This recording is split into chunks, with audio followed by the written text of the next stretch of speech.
Hey guys, what's going on? Andy here. I'm going to tell you, just give you just a short rundown of what's been happening in the past 2 years.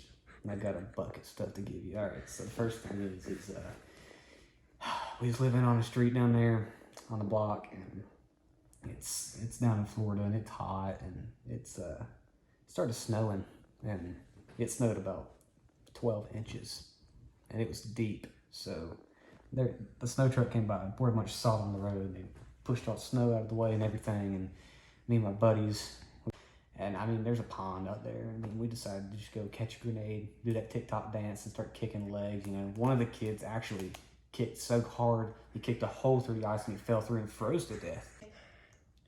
God, the thing teenagers will do for TikTok these days. I mean, freeze to death for it. But anyway, one evening, we're all playing in the snow there, just having a grand old time. Nobody's dead. Nobody's fell through the ice. Just a good, solid day. We're just having fun, throwing snowballs at each other. And Jeff built an igloo. You guys don't know who Jeff is. I'll catch up on him later.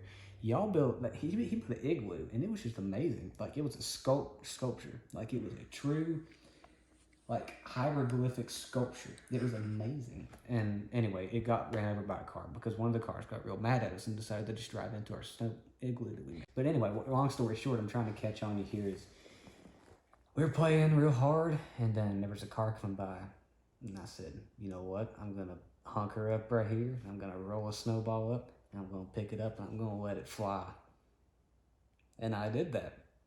And just the time I let it fly, I realized it was a police car. And it was the police officer, the same one when I had the Red Panda incident a couple years ago. I don't know if y'all remember that, but that was a long story. Met up with that guy in that situation.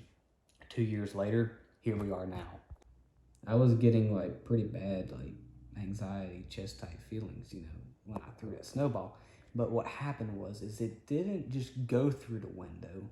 It clean went through it and hit him right in the ear. Okay? So it was an ice ball.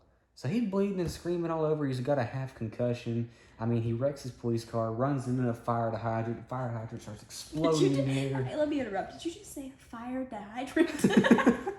You did not just say that. A fire hydrant? Whatever. But I mean, that fire hydrant is just blowing up in the air, and there's just, it's like, and it's cold outside, and I just freezes. It's like a water fountain in the air. It was amazing. He gets out of that car, he comes around to me, and he's like, son, what are you doing? And I'm like, I don't know, sir. He's like, do you realize what you have done? And I'm like, yes, sir. He's like, do you realize you just hit a police officer? Yes, sir. He's like, do you realize you just caused me to wreck? Yes, sir. He's like, do you realize that we have to replace this fire hydrant? Yes, sir. Do you want me to call your mama? No, sir. Sir, I don't want you to call my mama. And he said, well, I'm going to, boy. And I was like, yes, sir. He's like, you get in that cop car. Yes, sir. He said, we're going to jail. Yes, sir. Yes, sir. We are going to jail. All right. And then we get in the car, and then he says, do you want to listen to country? Yes, sir. What's your favorite artist?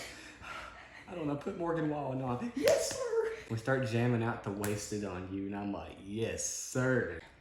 And he said, me and you need to have a talk, buddy. And I was like, what about it? He said, chest type feelings. And I was like, yes, sir. So we parking lot. I don't know which restaurant it was. I don't remember, but we got something to drink, and he started giving me the man talk. And it was really good, to be honest with you. You know what I said the whole time? What? Yes, sir. Yeah, he was a good-looking guy. I mean, he was just lean and just chiseled like Flynn Rider off Tangled. He just got his hair, just real handsome guy, honestly. It was amazing. But anyway, we had this man chat, and it was just really good. And to be honest with you, the whole time I said, yes, sir.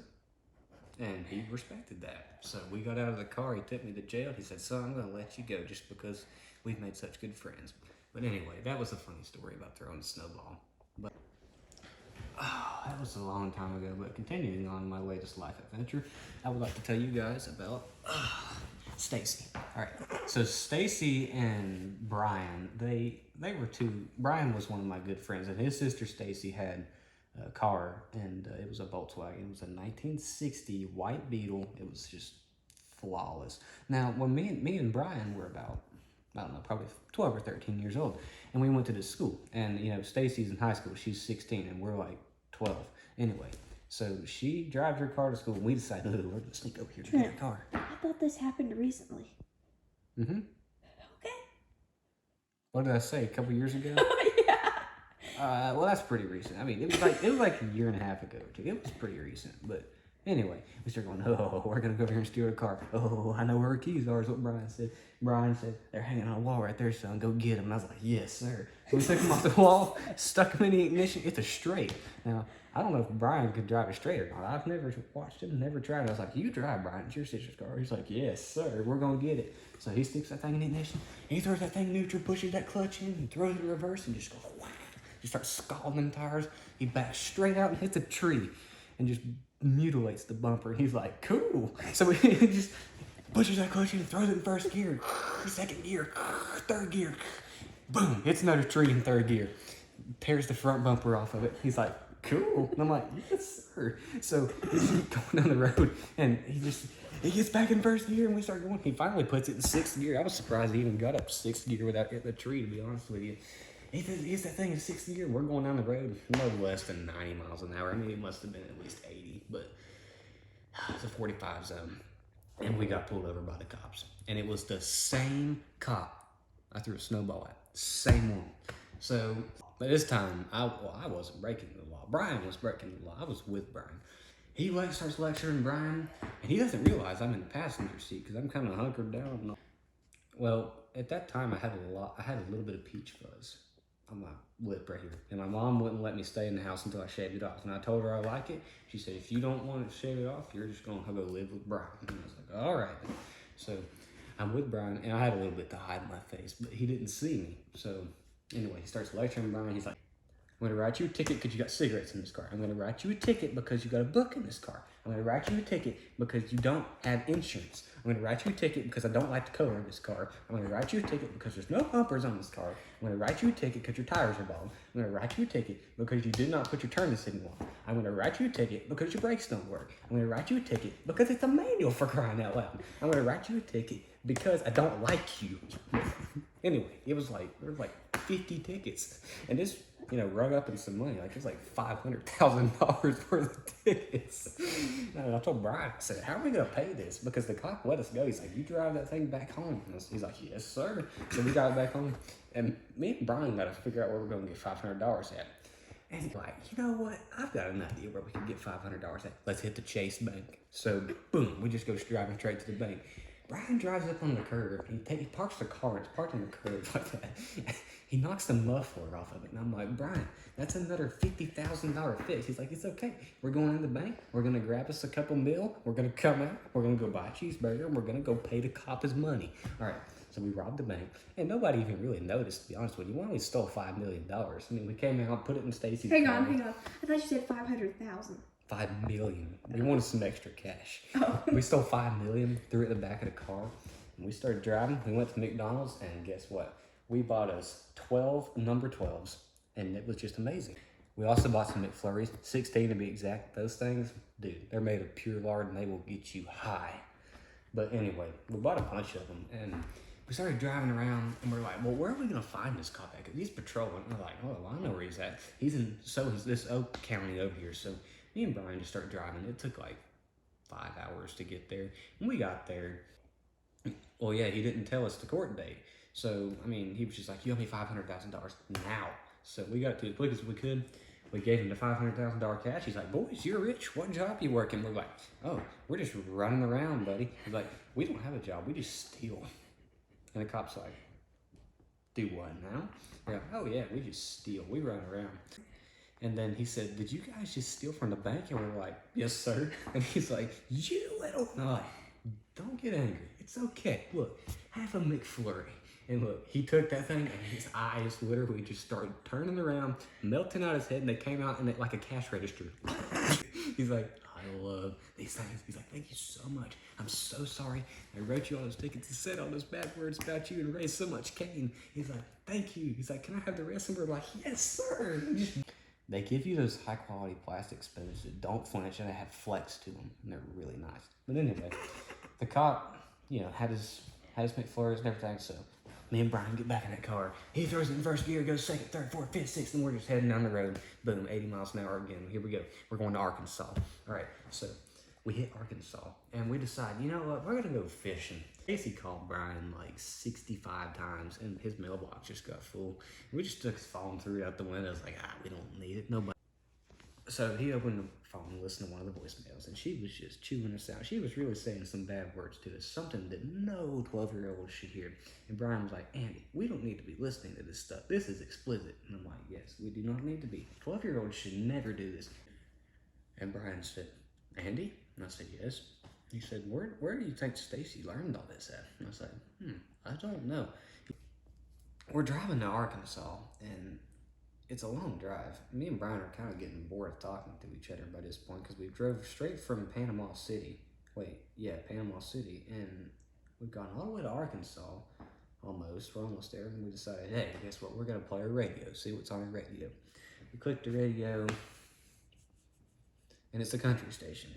And they start saying explicit words. And Brian starts losing his mind and accidentally throws the car in reverse, trying to slow down just so he could pull over on the side of the road. He tears the transmission out of it. It literally falls on the road.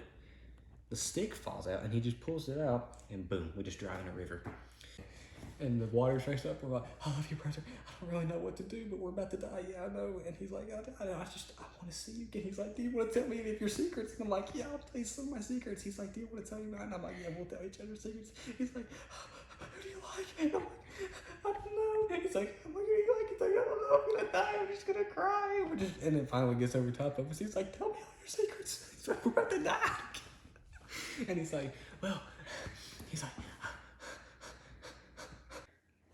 and he said, well, I really like your sister. And I went, well, bang, I hit him in the head. And I was like, how could you like her? She's a mess. And he's like, well, I'm sorry. He said, a guy just has his feelings. And I'm like, I know, but she's a mess. And the water is like right here. And it just starts getting up. And then finally it gets above our mouths where we can't talk. We're underwater just fighting with each other like that, just talking. And we just pass out, both of us. And then the next thing we know, we wake up and we're laying on the beach. Don't tell me how we're laying on the beach or who put us there. We're almost in Arkansas. So this is what happened. So we're laying on the beach in California. Okay, somebody found us, threw us in the back of this truck. There was a carnival coming through, and they threw us in the back of this carnival van, and they drove us all the way to California because they had to go pick up a line. And they just said, these boys are in the way. We're just gonna pitch you on the beach right here. So now we're on the beach in California. These guys have thrown us some beers, and we don't even want to drink the beer. We don't even know how to open this thing, for crying out loud. But we're from Panama City, and we're white boys, and we're blinding. We didn't have any shirts on, and everybody's walking by looking at us, and they're giving us the look, and we're getting chest-tight feelings, and we're looking back at them, and we're like, do you have something to say to us? And they're like, way to look on the bright side. And I'm like, you're a little ray of sunshine. You look like you were dropped straight from the heavens by an angel, plucked and set on earth. I'm like, the guy's chiseled. Like, he's just amazing. He's tan. It's just amazing. And I'm like, gosh darn, I am white. Followed him everywhere he went. And I don't even know what his name was. We just followed the guy everywhere he walked on the beach. If he went to the bar, we went to the bar. If he went to a cook restaurant, we went to it. What's a cook restaurant? Like on the beach, a restaurant they cook things with, like a cooking restaurant. We went to his hotel room with him, and we followed him to the door. He says, boys, you can't come in. I'm taking a shower. We're like, oh, you're taking a shower? I didn't know you took showers. And we said, we want a shower too. And he said, well, if you'll let me get out, I'll let you guys have a shower. I'm like, thank you, Mr. Chiseled Guy. We're so thankful for you. He got out of the shower. I'm like, Brian, you're out going first. Brian's like, Brian gets in there first. And Brian gets out and he's like, Andy, you have got to get in the shower. He's like, there is an iPad digital touchscreen that turns the water on. Hands back in Panama on it, told him I'm in a shower in California. And I'm like, whoa, dude, I gotta get in this thing. And I get in there and I'm like, how does this thing work? It was an Apple. I was like, what's the passcode? And I yell at him, like, what's the passcode? He's like, oh, the chisel man knows it. So I asked the chisel guy, and he told me what the passcode was, and I unlocked it. I was like, okay, so this button right here, boom, I press it, and it starts shooting water up this way, starts shooting out the drain. And I'm like, oh, that's the backfire. That's the disposal, in other words.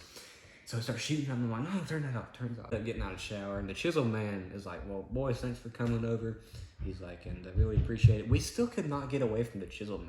Like, when he would go down to the hotel, like, you know, the breakfast area in the hotel, we would go down there with him. Whatever he got for food, we got. Whatever he got to drink, we got. And we would sit there, and we would try to act like him. Because he went everywhere without a shirt on. Everywhere. He even went to stores without it. What we decided to do was, everybody was looking at us really weird because we were white. So we thought, the chisel guy is very tan. He's very chiseled, and he's got really stellar volume in his hair. So I was like, hey, Ryan, my friend Micah gave me some tanning stuff. We don't even really need to go get a spray tan. We could just lay in the back of Stacy's car, take our shirt off, and throw some lotion on. We'll get real tanned up, real pretty like Mr. Chisel Man. And Brian's like, well, I guess we could try that first before we go spend $200 on a level 10 spray tan. And I was like, level 10? I was like, that's way too much. We need to do like 7 max. So anyway, we put that lotion on, we took our shirts off, laid in the back of Stacy's car for about 2 weeks. No food, no water, no sunglasses, no nothing. We only put 1 layer of the stuff on. We laid there 2 weeks, and we finally got our Brazilian bronze. But it came with a consequence. Remember, I said we laid there 2 weeks. No sunscreen, no sunglasses, no shirt. Okay, look, we were just like really tan. You could like peel some of our skin off, okay? Like it just peeled off and then it was white again. The lotion was like glue. You could peel it off your skin and then it's white underneath. And then we had tan lines down from here. And Brian had a piercing in his ear right here, and it covered his ear, and he pulled it out, and he had a white spot on his earlobe. That was the worst mistake I think we ever made in our life. And just so you guys know, if you ever find yourself in a situation where you really want to be like a chiseled man who is tan, and you're following him around on the beach, do not use Micah's tanning lotion.